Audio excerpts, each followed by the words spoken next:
So over the weekend, as everybody knows, a large conflict kicked off in Israel-Palestine, and to date, 1,600 people have been killed in this war. And I posted on Instagram in support of Israel. I'm a Jewish American, and I saw in the comments hundreds of people battling it out in the comment section of that post. So there's unbelievable tension going on in this area and in between these different factions of people that have so much in common that people forget how much more they have in common than there is different. So I noticed the polarization. I noticed the hatred that I saw in the comments, and I connected with somebody in the comments who was very level-headed and smart, someone I respected, that wanted to have an open dialogue about what's going on. And he was kind enough and brave enough to join me here today on the podcast, Dr. Hani Chabo.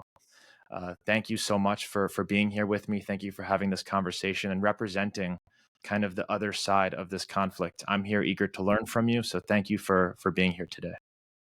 Thank you, Dr. J. It's really an honor to have this discussion with you. I've never done a podcast like this before. I've done many podcasts, but not about this topic. And I know it's a very sensitive, emotional topic for both of us. We both have roots in that region, and we both care about seeing true peace in that region. So thank you so much for wanting to have this conversation. Yeah, very well said. Whenever I see people who I respect deeply, such as doctors, people who would otherwise be my friends, so polarized in the opposite direction of what I've learned to believe, what I've seen in the media and in my own social media feeds. Instead of getting angry about it, I like to wonder why and ask questions. What am I missing? What aren't I seeing on my social media feeds and my media feeds? So thank you for having this conversation with me, because I hope to have a lot of questions answered, and hopefully a lot of other people that may have the same questions, who are either too scared or too angry to have conversations like this, will learn something and get something out of it. And hopefully this is one further step toward peace, even if a small one. I think we'll do some real good. So thank you. I hope so. We have to be part of the solution. Yes. So let's start with Dr. Hani. What is your background? Who are you? Tell us a little bit about yourself. So I am a doctor practicing in rural California. I run a specialized clinic in integrative medicine, family medicine, and psychiatry. We focus a lot on mental health and lifestyle change, and I work with people who are struggling with trauma and addiction and wanting to change their lifestyle. And so I feel very lucky to be practicing medicine and doing what I'm doing. I myself am an immigrant. Uh, I am Lebanese by origin. My grandmother was a Palestinian refugee who married my Lebanese grandfather. And personally, I left the Arab world. I left that whole region because of extremism. Um, I came to the US because I wanted to live a free life and be exactly who I am, with all my colors and eccentricity, and to live a life with my partner that's free. And so that's why I left that region. But I haven't stopped following, what happens in that region. Of course, I've been wanting peace my whole life, for everybody that lives there. Because every time stuff like this happens, and this is probably the fifth time we see a war happening between Israelis and Palestinians, it's always a lose situation. No one is winning. Um, and so that's my background. That's what I do. That's who I am. When I commented on your post, I also was very like disturbed. Every time I follow social media, um, and I see all the comments, it's very scary for me to like read the polarization. Um, no one has it right. If you quote unquote stand with Israel or quote unquote stand with Palestine, none of you have it right. This is not about standing with one side or another. This is about promoting peace. And so I hope that some of this discussion will lead in that direction. Me too. And just to dig a little bit deeper, you grew up in Lebanon. Did you grow up Muslim? Yes, I was raised a Muslim, but I don't identify with Islam today. Okay, great. And yeah, obviously, this is a complicated issue. I think anything that's this polarizing has to be complicated. It's not simple. There is no clear good guy, and and both sides have clearly done a lot of wrong. I've actually spent the last couple days really digging into the history. Granted, I'm not an expert in this conflict. I have not been following Me it. I'm too. not a political figure in any way. In fact, I try and stay far away from politics in most of my life. But this Mm, is something that gets, I think, both sides just so fired up, and for mm. a lot of good reasons. So, Dr. Hani, I'd love to hear your interpretation of what you think is going on in the Middle East from the Palestinian perspective. Mm. Why the conflict? Why did this kick off the way that it did this past weekend? So interestingly, a lot of what I've learned, and I will also frame, just like you, I'm not an expert. I'm just somebody who read a lot, read a lot of books, articles, history. And interestingly, I learned so much more from the Israeli side about this than I did from the Palestinian side Mm, because there's so much history published from Israeli historians, Israeli educators, professors, people that were in politics. There's so much documented, which is also part of the, I guess, the wonder of Israel is when people say that it is the only democracy in the Middle East, which is yes, it's a democracy for Jews, but not for everyone else. It's also this is an extension of the being able to publish all this history that is controversial even within Israel. And of course, many of these historians are labeled as anti-Semitic and self-hating Jews.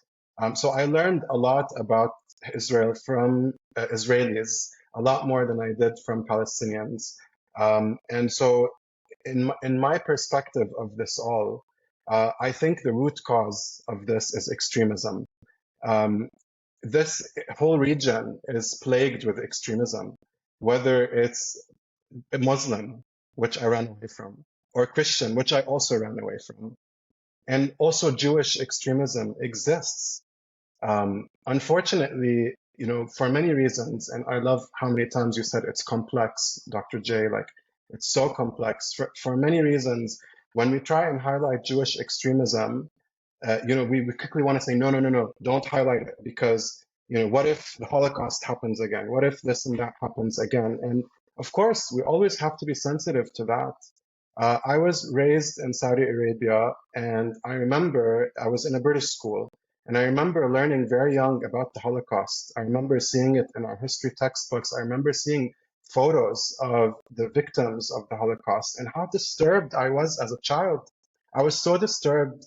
In fact, I learned about the Holocaust before I learned about my Palestinian origin and my grandmother because there is internalized racism within descendants of Palestinians, of not even mentioning if you are a descendant of Palestinians in Lebanon, there is internalized racism of not even mentioning it because nobody wants to go there anymore. And so mm, there is extremism of highlighting all kinds of things, all kinds of extremism, and also the history of what extremism has led to. And so my perspective on all of this is that if we keep coming from a place of extremism, we are only going to keep promoting extremism. And so what happens today, what happened over the last few days is not the result of 2 or 3 days. It's the result of almost 100 years of history. And you can even say thousands of years of history that have led to today. And in large part, an invisibility of one side because we are so scared of history repeating itself. I was reading the other day in Brene Brown's latest book, Atlas of the Heart, about invisibility. It's so difficult for us as human beings to experience invisibility, not being seen, our plight not being heard, our suffering not being highlighted. And that has been happening to Palestinians for so long. And when you are oppressing, a population of 2 million plus, that's just in Gaza, 2 million also in West Bank, you know, it's not going to go well. It's it's gonna, burst at some point, of course. And, the extremism exists on both sides. Um, One of the most interesting things I've read is this book called Palestine in Israeli School Books Oh, wow. by a person called Nurit Peled El Hanan. I hope I didn't butcher that name. And it really talks about how the youth in Israel are almost like groomed to, want to have military service, to glorify military service. And the way that Palestinians are portrayed in these books is very barbaric, threatening to them. The cartoons that are drawn about Palestinians make them look like they're, just primitive people, reminiscent of some of the ways that maybe even Black people were portrayed, back when slavery was happening. And this teacher was, so disturbed by what she was teaching that she felt the need to publish this book and talk about that. And this kind of grooming of extremism is the same kind of grooming of extremism that I saw in Lebanon with Hezbollah, that Right. I saw in Lebanon with Muslims, grooming extremists, Christians grooming extremists. It's the same thing.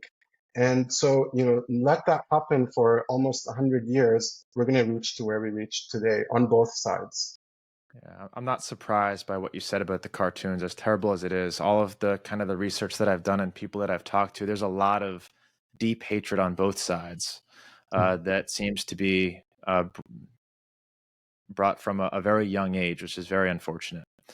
You mentioned extremism as the cause, and it does seem, from my brief amount of research, as the cause. Hamas is the one kind of initiating these attacks, aggressing. And I guess one of the things that I'm struggling with, that I'm battling with to understand, is you mentioned we have extremists in Christianity. American white people have extremists in the KKK, but we don't elect those people into power. They don't run the show. So one of the Mhm. things that I'm battling with is if the Hamas were elected into power, and I believe 2006, elected in the legislative branch of Palestine, they occupy most of the government seats there. So my interpretation of that is that although obviously not all Palestinians are bad or are evil and want this, a lot of them are in a very bad circumstance for themselves that they did not choose, and that sucks. Mhm. What I'm battling with is how they were elected into power. If the majority of Palestine doesn't feel the way that they feel, what is your response to that? What do you think? Yeah. So, Hamas didn't always exist, and also today, Hamas is not the only Palestinian political party. There's also the Palestinian Authority, there's the Palestinian Liberation Organization that was previously before Hamas. And there are many other parties, Fatah and other parties within Palestine. Hamas controls Gaza, not the West Bank. And so Hamas represents a group of Palestinians. It doesn't represent all Palestinians. Unfortunately, Hamas is the only one that has kind of like a guerrilla, a military power that it can exert, whereas the other Palestinian political parties don't have that. And, you said that Hamas is the one that aggresses, Hamas is the one that attacks. Um, this is a chicken or egg situation. Uh, you know, Palestinians live under attack from the Israelis every single day. The children that are in Israeli jails don't have PTSD because they walked in with PTSD. This is said by the psychiatrists within the jails of Israel, that they have PTSD, but it's a continuation of the PTSD they've experienced before they were even jailed. These are the children that are jailed in Israeli jails. So the reality of occupation and apartheid in Israel is also an attack every day on Palestinians.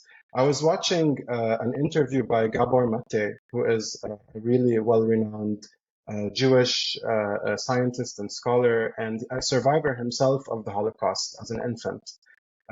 And he went to Israel, he went to the occupied Palestinian territories, and he said he cried for 2 weeks because of the petty humiliation he saw, the brutality of the occupation, the unequal rights.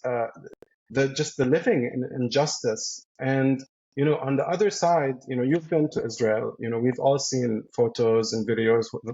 Us who have never been, because we can't go. Have seen videos and the beautiful life, the bubble that many Israelis live. But on the other side, there is so much hurt and anguish, and it's completely invisible. And Right. when we talk about Hamas, we can definitely highlight all the atrocities. When I saw those festival goers, oh my God, I was horrified. That Me could have too. been me. I go to festivals all the freaking time. Me too.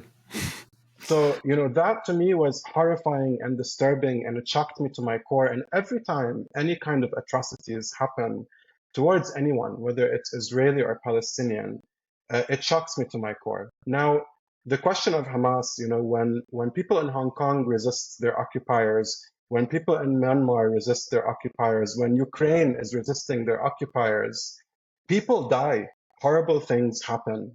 And we still stand with the people that are resisting their occupiers, whereas in history, the Palestinians are the only people that we have never stood with and have always labeled as terrorists, and used these blanket statements to minimize their plight. The Nakba, that happened in 1948 displaced 500,000 people, which my grandmother was part of, who have no right to return. And there is apartheid in Israel. You, as a Jewish person, Jay, were you were never born in Israel, right? You're born in No. America. Okay. So you, as a Jewish person, can land in Jerusalem today and claim your citizenship of Israel. Whereas a person who was displaced 80 years ago in the Nakba cannot ever claim their right to being in Palestine or even being an Israeli citizen. And so much more can be said about the apartheid that exists in Israel, because it does exist. There's the Human Rights Watch report, there's the Harvard Law School report, there's the most recent United Nations report. It does exist, and we can't turn a blind eye on it. And so if apartheid exists, if the longest occupation and ethnic cleansing in history exists, there's going to be militarized resistance like Hamas, not just in Palestine, also in Lebanon. Hezbollah was born as a militarized resistance to Israel, trying to occupy and annex Lebanon as well. And there are lands in Lebanon that have been annexed by Israel. So this kind of strategy is going to lead to violent resistance like this. And that's unfortunate. So, to highlight Hamas and minimize the struggle of Palestinians because of Hamas is very narrow, and it's not, holding the entirety, the complexity of the situation. Right. And it complicates the situation for Israel too, who I Absolutely. believe, and I hope you would agree, has the right to defend itself and should have the Of right to defend course. itself. Both Now, sides do, of course. one of Absolutely. the comments that I kept seeing repeating itself on that Instagram post was that Israel was killing and raping and kidnapping. And these are things that I mean, you just mentioned that is the chicken or the egg, Israel hit first, which I'm assuming that you meant the occupation, the displacement, the refugees. But what I see in mainstream media, on social media, is the opposite. Yes, the 1948 Accords, they did the two-state, the refugee thing happened. That was a terrible thing to be a Palestinian living in the region at that time. I can't imagine what that must have been like for so many people. Whether the UN was right or not in doing that and authorizing that and supporting it, that goes probably beyond this scope, but that's what It's happened, history. and Mm. a terrible thing for a lot of people. But I mean, what do the only thing that you can do is move forward from there. And since Absolutely. that time, it seems like, from my perspective and from the perspective of a lot of Jewish Americans like myself, and I think that's the power here, is that we're not Mm. experts, we're not polarized, we're not uh, on a mission to gotcha one another. Mm. Um, I think what I'm seeing is that Palestine is launching missiles into Israel. Israel has done everything in its power. The United States has supported it in defending itself. The Iron Dome, things of that nature. We've seen the human shields used by Hamas in Palestine, and we mostly see Israeli defense, not offense. In fact, there was a famous quote by Benjamin Netanyahu. I believe that There it is. The truth is that if Israel were to put down its arms, there would be no more Israel. If Arabs were to put down their arms, there would be no more war. And Mm, that resonates with a lot of people, and I feel that quote to be true. Do you agree with that quote? Do you think it's misplaced? Tell me your opinion. mm. You know, I definitely believe that the people of Israel today are not accountable for the decisions that happened back then, for the partitioning, for all of that. The people that live in Israel today are victims of that as much as the Palestinians. They're all victims of that, moral flaw that happened back then. Um, in terms of if the Arabs, were militarized or not militarized, and the Israelis were militarized or not militarized, there is some truth to that statement, of course. If Israel did not have such a powerful army, yes, it may not have existed today. Absolutely, that is the truth. Um, However, if the Arabs also did not militarize themselves, there would be no Arabs in that region.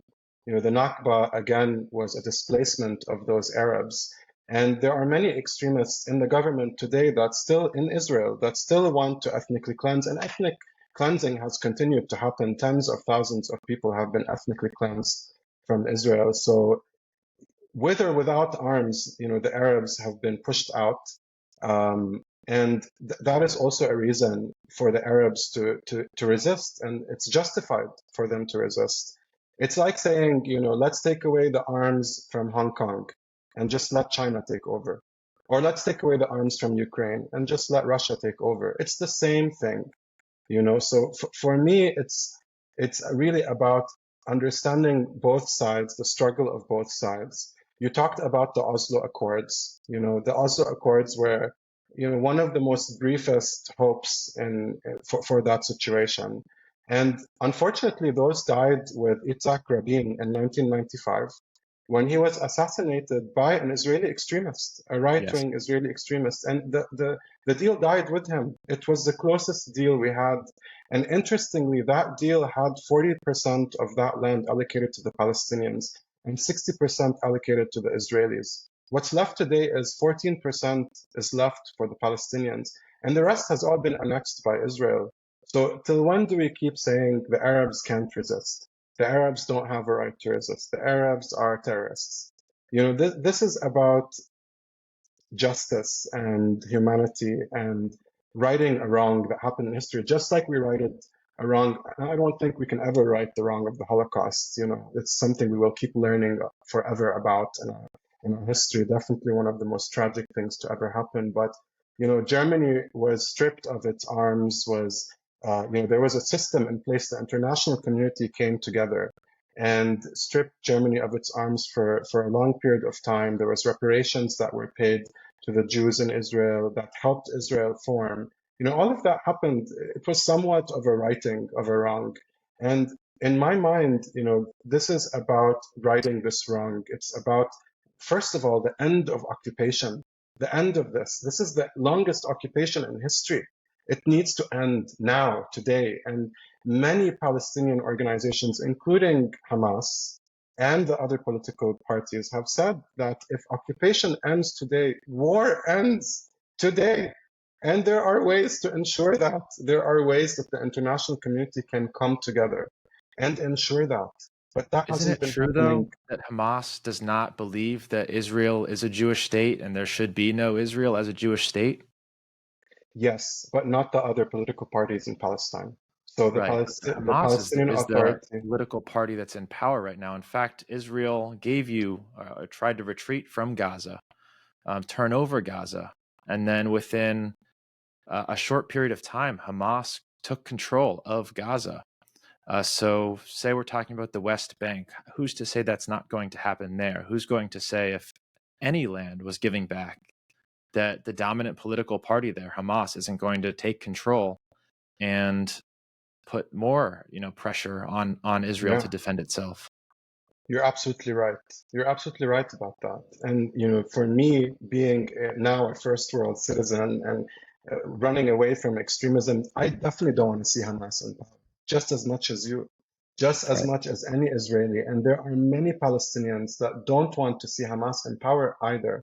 And this is why there is a system, that can be enforced internationally that can ensure that that doesn't happen.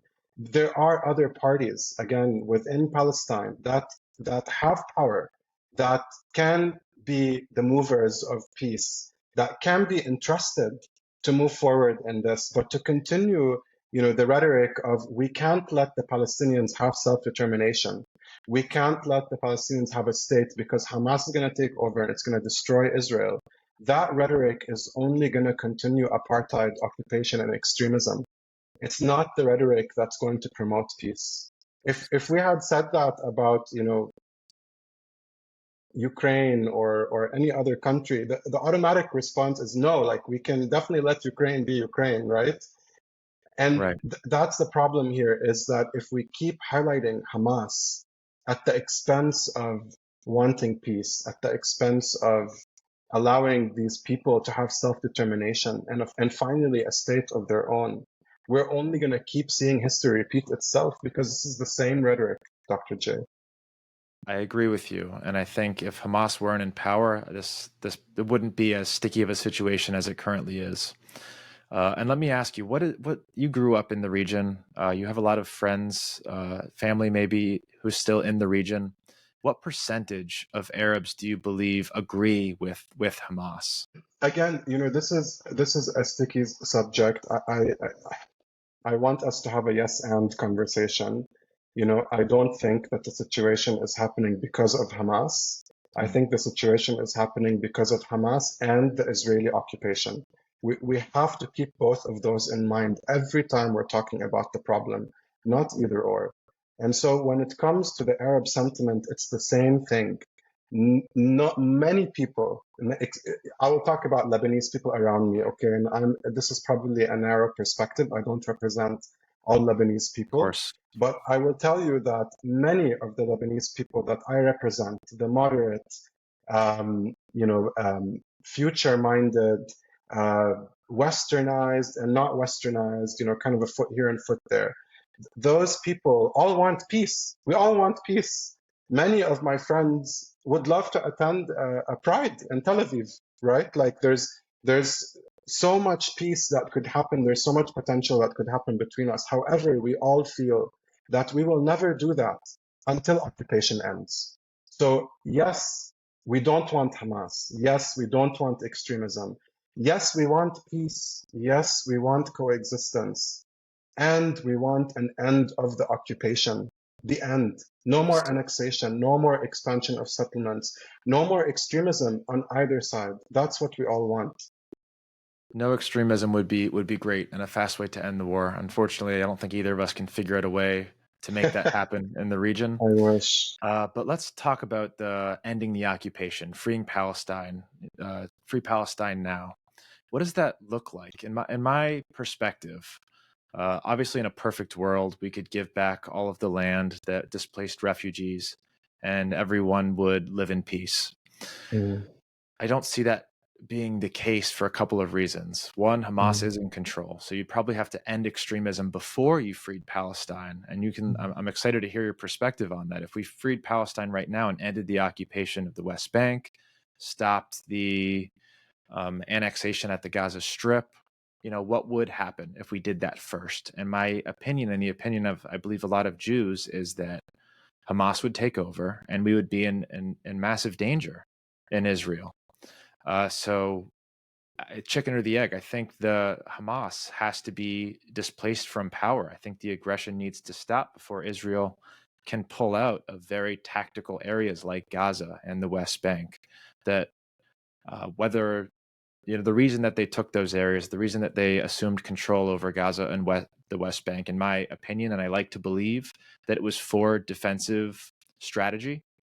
Obviously, they've expanded territories there, and then ending the occupation is just doing the same thing all over again, but to the Jewish people. You're going to displace all the people who have settled there, and I don't know if that's the right answer either.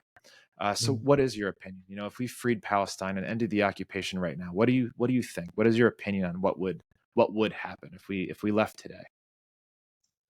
This is a lose-lose situation. So there is no outcome of this that will be win-win for anyone. So concessions will have to be made on both sides. That means both sides will have to lose things. That's what happens in history. When apartheid was dismantled in South Africa, it wasn't dismantled before, the resistance laid down their arms, or the people promoting the apartheid regime decided to stop promoting apartheid. That's not how apartheid was dismantled. It was dismantled by the international community being involved, by a lot of assurances being made in many ways. And then there was the dismantling of the militarization, the militias, etc. This is how these things usually play out in history. It's ideal if, first of all, people would lay down their arms, settlements would be emptied. That would be so ideal, right? But it's not the way this is going to happen. If we are to see how it happened in history, this happens with the international community being involved, both perspective being highlighted, accountability being equal for both. We have reached here because of unequal accountability. Israel has continued the occupation with impunity, and every time the Palestinians have resisted, there's been such a disproportionate response from the world in terms of the disgust and the shame and the atrocity. And there's been a disproportionate response from Israel militarily, like right now, for example, Gaza is being carpet bombed. More than 5,000 structures have been destroyed. Um, Thousands of people, hundreds of thousands of people have been displaced. Gazans are quote unquote warned and told to leave, but where do they leave? Even the Rafah border crossing into Egypt was bombed today.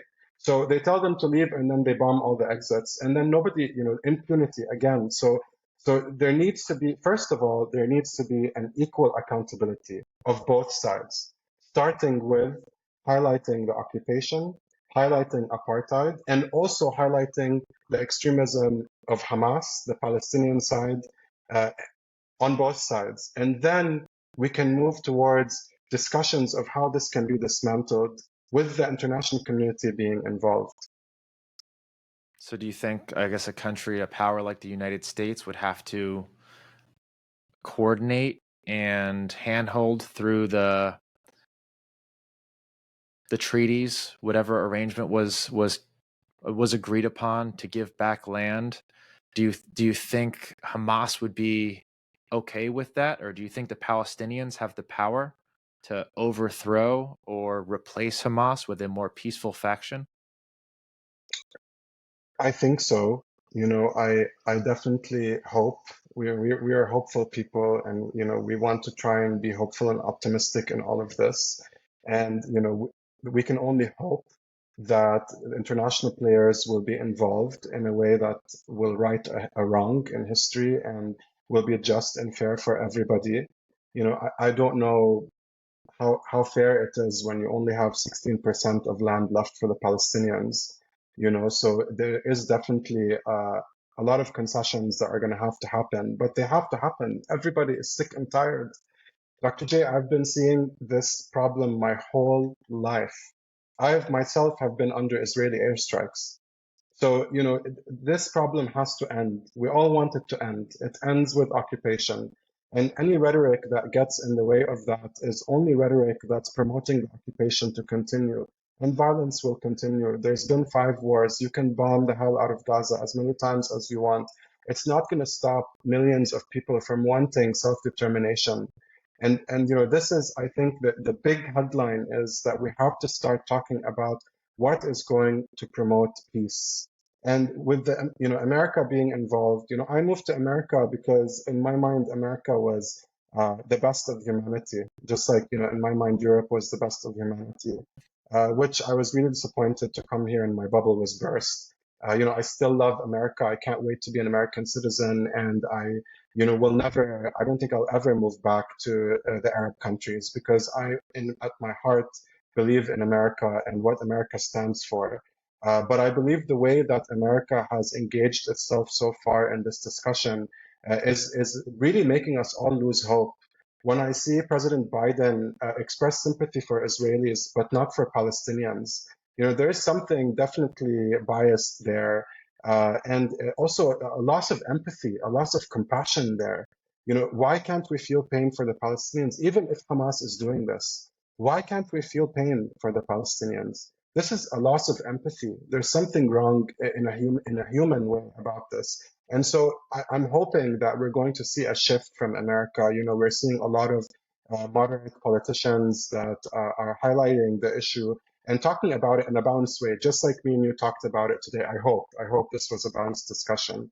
And I'm hoping that this is going to trickle up in our government, to the president, to all the key players, because the way that the government is going about it now, it's very polarizing, it's very biased, and is only promoting more aggression and violence. It's not part of the solution. It's not peace promoting. Um, when the international community starts to talk about this in a peace promoting way, hopefully those are the same key players that are going to come in and put in all the assurances of the fears that me and you both have, that Hamas will take over, that extremism will backfire on Israel again, etc. Right? So hopefully this will all happen in a way that's peace promoting. But it starts with us, Jay. It really does. It starts with us talking about it in a balanced way that takes the perspective of both people into account, the struggle of both people into account, equal accountability. We can't be horrified at the festival goers and not be horrified at the thousands of buildings being razed to the ground, at whole families, 20 people being erased. In Gaza, the 50% of the population are young, are mostly young children, because the life expectancy is so low. Because every time Gaza is bombed, thousands of people die. Since 2008 till today, 5,000 Palestinians were killed. A couple of hundred Israelis, about 360 Israelis were killed. This is not accounting for the numbers today. It's going to increase for sure, unfortunately. But why haven't we been appalled at the 5,000 Palestinians that were killed? We have to feel The the world sees it same. as retaliation. Is it though, Jay? Is it retaliation? For 5,000 rockets shot in a single day. I believe it is, and that's what I'm seeing in the media and social media. And yes, I believe you're trying to get land that you believe belongs to Palestinians back. And this whole thing comes down to a land dispute. You're saying Mm. 16% is left for Palestinians.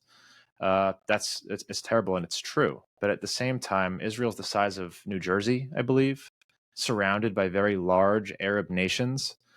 So it's a small sliver for a very now small race and religion of people, and that are trying to coexist, surrounded by their enemies.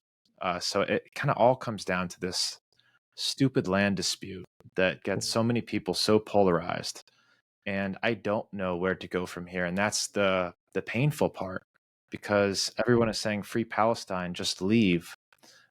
Leave to where? Displace our people out of the size of New Jersey? And Let that's wrong Hamas too. overtake the places That's that we leave and absolutely destroy wrong. the rest of Israel? I, I Yeah, don't I don't know what the real that's wrong. solution is. Absolutely, that's wrong. And for the Arab side of all of this, it's wrong to want to quote unquote erase Israel. That's never going to happen. Come on.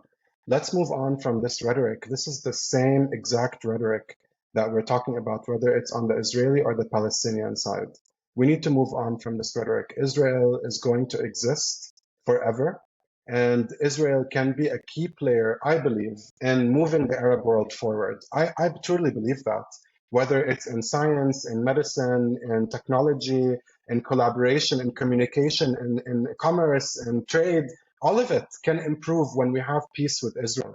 But peace is not going to happen without the end of the occupation. That needs to be the next step. It's not going to happen. We're going to keep seeing history repeat itself. And I really do hope, I always say at the end of my comments on Facebook, may all beings everywhere thrive in peace and dignity. And may we see true peace in the Middle East in our lifetime. I really I hope that hope that it's happens. possible. I really do. It's crazy because these people are in the same region. They have so much in common. They look the same. They eat the same food, Yes. and they just hate their guts so much, and it's painful to see, especially when it's Yes. people I would have otherwise considered friends, and my Instagram followers and my Instagram comments. But this land dispute that goes back thousands of years puts people up against each other so fiercely, and it seems like we're gridlocked at a position that there is no going forward. One side says leave, the other side knows that if they leave, that's it. Uh, I don't know where to go. I think the best thing that we can do is have conversations like this and say, wow, the other side is human. Mm, Here's what's happened. Here's the history, mm, and realize these people are so similar. They're just stuck in this land dispute that just mm, won't end, and there's no right mm, answer to, and it's frustrating. So I'm not sure where we all go from here. I pray that we see peace in the Middle East in our lifetime as well, mm.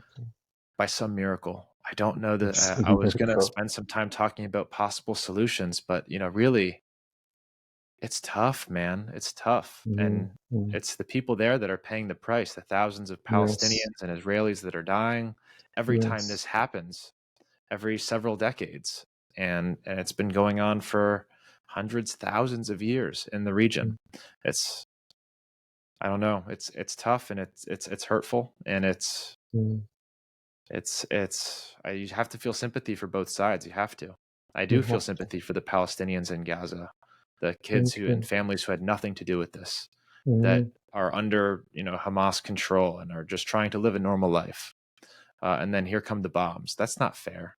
That's not mm, fair to the mm. Palestinians, and it's not fair to the Israelis who are trying to live a normal life, and they see Absolutely. rockets getting shot down out of the sky on a daily Absolutely. basis. Uh, but hopefully, people will watch this and they'll say, "Wow, there's a Jew and there's someone who grew up Muslim having Mm. an Yeah, honest conversation about this without absolutely. pulling each other's throats out." So Right. I think We're that's a not that's a step we're forward. not shaming each other, we're not blaming each other, we're not guilting each other, those emotional whips, guilt, shame, blame. People have to stop doing that on social media. We have to start talking about this in a way that always includes both. Yes, and it always includes both. It's not either or. It's not my struggle is more than your struggle, or I'm more right than you are. This is all polarizing. We have to stop that. That's part of the solution, especially on social media. We have to start informing each other, read about this. Here's an interesting thing. When I was preparing for this, I definitely wanted to come prepared because I'm not As an did I. expert, and I used artificial intelligence to As did I. ask a few questions. Amazing, amazing. I knew you would. Just following you for so long, and here's an answer that AI said about. So I asked it, "Who do you think is more right, the Palestinians or the Israelis?" And its answer was basically a minor. It's a whole paragraph. I'm not going to read it, but the answer was, this is a very complex issue, and you cannot determine who is right and who is wrong. You can only hold both sides equally and feel compassion and the struggle of both sides, because this has been going on for hundreds, if not thousands of years. And so I was shocked to see that artificial intelligence had more compassion than 85% of the comments I see on social media. And we can definitely have those kind of discussions. That's part of the solution, if not a major part of the solutions, because our voices will become the voices of our politicians, which will become the actors and the key players in all of this.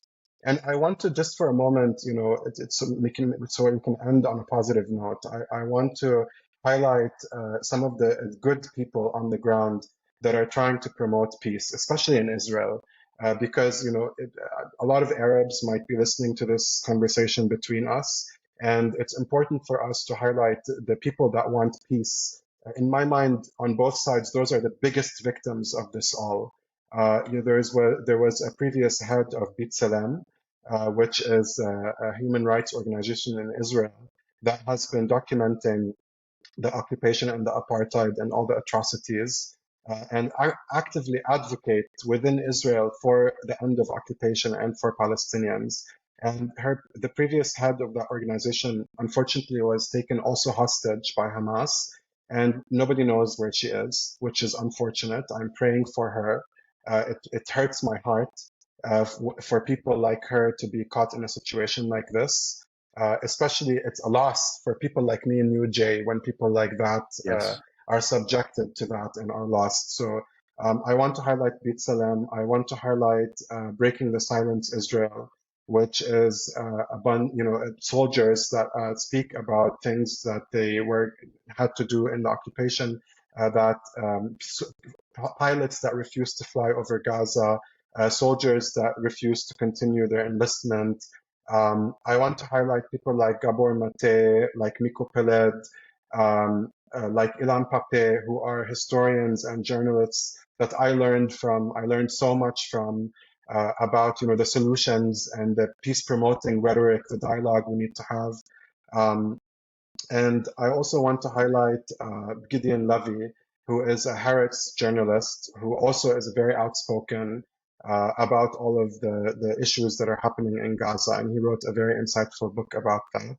And for people who want to learn about anti-Semitism, I would encourage them to read a book called Jews Don't Count.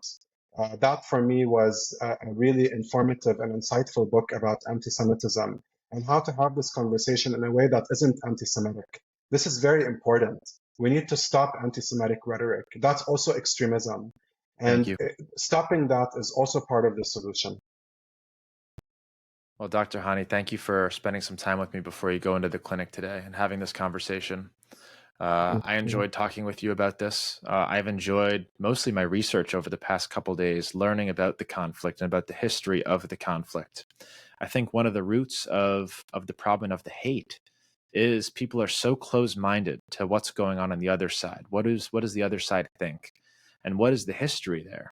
I did not know prior to this war happening and me digging into the history of the conflict, what happened. I didn't know there was Palestinian refugees displaced. I wasn't aware of the Mm, geography, so I learned a lot.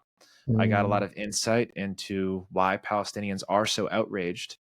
I would be too if I was kicked out of my home. So there's mm, a lot of validity there to the other side.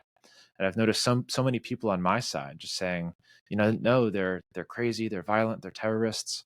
That's not all true. mm, Israel isn't totally innocent, and neither is Palestine. And that's really what I hope a lot of people get out of this is the complexity of the issue. And no mm, one knows what the solution or the right next move is. But mm. talk to your neighbor. Talk to the Palestinian who's disagreeing with you. If Yes, there's someone angry in your comments, or even better, if there's someone not angry who disagrees, go have a conversation with that person. You'll realize there's more in common there than you think. So, Dr. mm, Hani, thank you. I appreciate you. I hope we can continue this, and let's pray together for a quick yes. ending to this current conflict, and hopefully we can move forward from it with no more loss of human life. I hope so. Thank you so much, Jay. Thank you for this voice, and hopefully we will be a new side of all of this. I hope so. Take care. Thanks again. Thank you.